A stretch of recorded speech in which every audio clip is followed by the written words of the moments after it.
ભરૂચના જોડવા ગામે મારામારી અને જીવલેણ હુમલાનો કેસ ક્રાઇમ બ્રાન્ચે આ મામલે તપાસ કરી અને તપાસ કર્યા બાદ અનેક નામ સામે આવ્યા છે। ખાસ કરીને આમાં કોંગી નેતાનું પણ નામ સામે આવ્યું છે। ભરૂચની આ ઘટના છે કે જેમાં જીવલેણ હુમલો કરવામાં આવ્યો હતો। ક્રાઇમ બ્રાન્ચે કોંગી અગ્રણી સુલેમાન પટેલની ધરપકડ કરી લીધી છે। વાગરા વિધાનસભા બેઠકના 2 ટર્મના ઉમેદવાર રહેલા સુલેમાન પટેલની હત્યાના પ્રયાસના ગુનામાં પકડી પડાયો છે।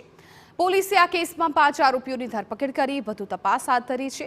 ઉલ્લેખનીય છે કે ગત ઓક્ટોબર 2023માં જીવલેણ હુમલાની ઘટના બની હતી, જેમાં ફરિયાદી પર આરોપીઓએ હથિયારથી જીવલેણ હુમલો કરી ફરાર થઈ ગયા હતા, જે ઘટનાને સુલેમાન પટેલના ઇશારે અંજામ અપાય હોવાનું તપાસ દરમિયાન સામે આવ્યું હતું।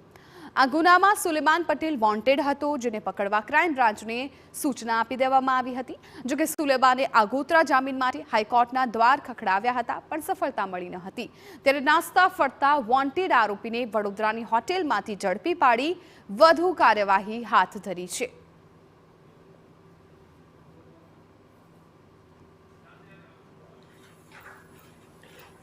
ફરિયાદીએ ફરિયાદમાં આમાં જણાવેલું કે જે આરોપીઓ 5 હુમલો કરેલો છે એ જોલવા ગામના વતની એવા સુલેમાન મુસા પટેલ કે જેઓ ભૂતકાળમાં કોંગ્રેસ પાર્ટી તરફથી વાગરા વિધાનસભાની ચૂંટણી પણ લડેલા છે।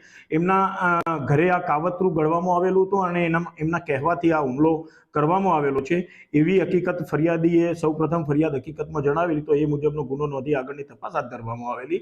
તપાસ દરમિયાન હુમલો કરનાર 5 આરોપીઓની ટૂંકા ગાળામાં ધરપકડ કરીને નામદાર કોર્ટ હવાલે કરવામાં આવેલા, જે 5 આરોપીઓ આજ દિન સુધી નામદાર કોર્ટની જ્યુડિશિયલ કસ્ટડીમાં છે।